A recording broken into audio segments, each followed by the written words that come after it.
ప్రతి పూజలో చెప్పాలని నా మనసు ఎందుకో పురుగు కొరికినట్లు కొరుకుతుంది కాబట్టి చెప్తున్నాను. దర్గాలకి పోవద్దు, దర్గాలకి పోవద్దు. మళ్ళీ చెప్తున్నా, దర్గాల దగ్గరికి పోకండి.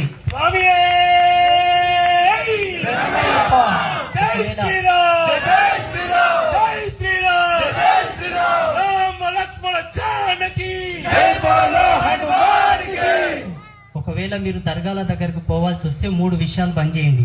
పంచాంగం చూపించుకునొద్దు, వాస్తు చూపించుకునొద్దు, పెళ్లిలకు ముహూర్తాలు పెట్టుకునొద్దు, నష్టన బొట్టు తుడిపేరి, నడుముకు ముడతాడు తెంపేరి, మొత్తం మీ గోత్రం కానుంటి పూడ్చిపెట్టే వరకు అన్ని బంద్ చేసుకోరు. ఆచారం మాది కావాలి, మీకు ఆచారం ఏమో హిందూ ధర్మంది కావాలి, వ్యవహారం ఏమో వాళ్ళది కావాలంటే ఎవడు ఒప్పుతాడు? ఒప్పుతామా?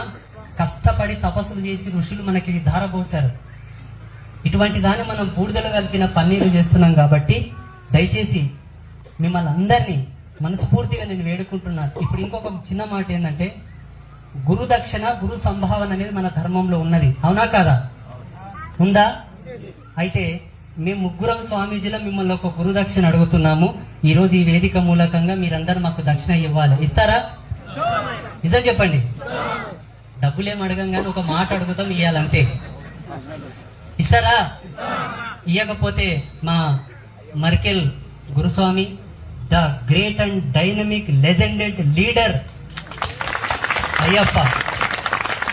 అయ్యప్పతో ఈ మాటను మేము తీసుకుంటాం. ఏందా మాట అంటే, ఒకటే మాట. ఎలక్షన్స్ దగ్గరకు వస్తే అన్నదమ్ములకు, దాయాదులకు, పాల్యులకు అందరికి ఫోన్ చేసి చెప్తాం, ఫలానా పార్టీ కోటేయండి అని. చెప్తామా? చెప్పమా? మా ఎమ్మెల్యేని గెలిపియండి, మా మనిషిని గెలిపియండి, మా మనిషిని గెలిపియండి, దీని కోటేయండి, దాని కోటేయండి అని ఆ పార్టీ వచ్చి మన ధర్మాన్ని, మన జీవితాన్ని, మన ఆత్మ వికాసాన్ని చేయదు. పిడికెడు అన్నం కూడా మనకు తెచ్చిపెట్టదు. కానీ నిరంతరం మన తోబుట్టువై పుట్టినప్పటి నుంచి సచ్చే వరకు మనతో పాటు నడిచేటటువంటి ధర్మాన్ని మనం పక్కన పెట్టేటటువంటి ఒకటి అసభ్యకరమైనటువంటి చేష్ట ఒకటి చేస్తున్నాం. కాబట్టి ఎలక్షన్ ప్రచారం ఎలా చేస్తారో పార్టీ వైజ్ గా మీ వాళ్ళు ఎంతవరకు ఉన్నారో భూమండలం వరకు అందరికి ఫోన్లు చేసి చెప్పాలి, దర్గాల దగ్గరకు పోకురి అని. చెప్తారా? ఇదే మేము అడుగుతున్నటువంటి భిక్ష. ఎందుకోసం అంటే, ఒక అయోధ్యలో రామాలయం కోసం, రామాలయం కట్టుకోవడానికి 500 సంవత్సరాలు ఎంతమంది తాపసులు చనిపోయారో మీకు తెలియదు. ఆ గతి మళ్ళీ మనకు పట్టొద్దు. ఈనాడు శబరికొండ పైన కూడా కొన్ని కుట్రలు జరుగుతున్నాయి అంతర్మూలంగా. శ్రీమాన్ రంగరాజన్ గారు అన్నీ చెప్పారు మాకు. అయ్యప్ప నన్ను రూమ్ లో కూర్చోబెట్టుకుని అన్ని విషయాలు చెప్పారు. దానికోసం ఫైట్ చేస్తున్నాం మేము. శత్రువు అనేవాడు మనల్ని చూసి భయపడుతున్నాడు, మీకు తెలియదు. కానీ మనమే సంధిస్తున్నాం. కాబట్టి ఈ విషయాన్ని మిమ్మల్ని ఈ వేదిక మూలకంగా నేను అడుగుతున్నాను. మీ ఓళ్లకు ప్రతి ఒక్కరికి ఫోన్లు చేసి చెప్పాలి, నీవు దర్గాకు పోయేట్లాకుంటే నీ ఇంటి ఫంక్షన్లకు మేము రామని చెప్పండి. డైరెక్ట్ డిక్లేర్ చేసేసేయండి.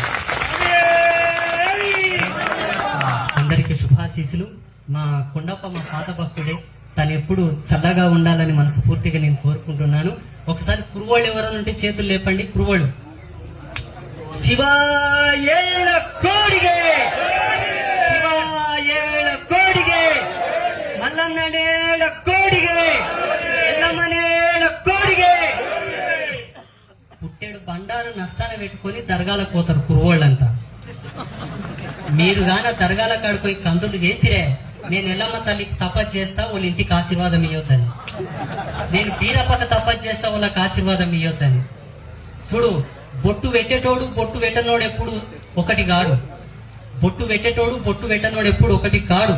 మీరు నిండు ముత్తైదులు, అఖండ సౌభాగ్యమూర్తులు. మీరు ఈ కురువోళ్ళకందరికి ఒక పెద్ద బిరుదు కూడా ఇవ్వచ్చు. బంగారం కన్నా శృంగారమైనటువంటి బండారిని మీ నష్టాన్ని పెట్టుకుంటారు. మిమ్మల్ని స్వర్ణపుత్రులు అనవచ్చు. స్వర్ణపుత్రులు. స్వర్ణ బంగారము కన్నా 1 కోటి రెట్లు శృంగారమైంది పసుపు. ఆదిశక్తి పుట్టినప్పుడు పుట్టింది పసుపు. అది మీ యొక్క బ్రాండ్, మీ బ్రాండ్ అది. దాని ఎద మీద వేసుకొని అనరాదు. భర్త చనిపోయిన దానికన్నా హీనమైన దాని దగ్గర మీరు పోతున్నారు. ఒకసారి ఆలోచన చేసుకోండి. అందరికి శుభాశీస్సులు. చల్లగా ఉండండి. శుభం భవతు. మా స్వామీజీ చెప్తున్నాడు కాబట్టి చెప్తున్నాను. శబరికొండ పోయినప్పుడు వావర స్వామి దర్గాకి పోకండి, దయచేసి మీ అందరికి శరణార్థి. ఈ వేదిక మూలకంగా పూజ్య స్వామీజీ మా స్వామీజీ సాక్షిగా, అలాగే మా అప్ప సీనియర్, మా అందరికి ఆదర్శం. ఈ మర్కెల్లో ఉన్న ప్రతి ఒక్కరు మర్కెల్ గ్రామ వాస్తువులు దత్తపీఠానికి వెళ్ళాలి. పెద్దలు ఏమంటారంటే ఇంట్లోకి గెలిచి రచ్చ గెలవమంటారు. తను మనకందరికి ఆదర్శం. ఈ మర్కెల్లో ఏ పూజ జరిగినా అప్పలేంది చేయకూడదు, దయచేసి చెప్తున్నాను మీకు. ఈ వేదిక మూలంగా ఒకటి ప్రకటిస్తున్నాను, మా అయ్యప్పని నేను ఎమ్మెల్యేని చేస్తా. ఇది నా మాట, లాస్ట్ అండ్ ఫైనల్ ఏమనుకోకండి. మీ అవకాశం లేకుండా నేను ప్రకటించాను. మా ఉమేష్ అయ్య